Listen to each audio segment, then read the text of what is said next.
नमस्कार मित्रांनो, टेक्निकल नॉलेजमध्ये आपले स्वागत आहे.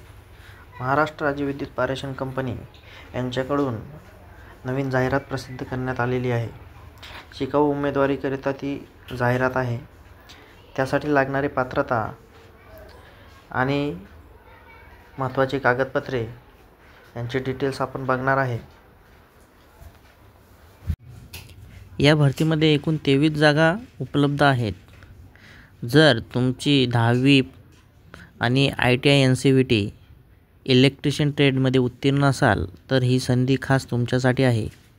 यासाठी वयोमर्यादा त्यांनी दिलेली आहे 18 ते 30 वर्ष आणि आरक्षित प्रवर्गाला शासन निर्णयाप्रमाणे सवलत मिळणार आहे. यासाठी महत्त्वाच्या तारखा लक्षात ठेवा. ऑनलाईन अर्ज करण्याची अंतिम तारीख आहे 4 ऑक्टोबर 2025 आणि कागदपत्र पडताळणी आणि मुलाखत 11 ऑक्टोबर 2025 सकाळी 11 ते दुपारी 4 वाजेपर्यंत असे त्यांनी जाहिरातमध्ये नमूद केले आहे. मुलाखतीसाठी जाताना लागणारी कागदपत्रे: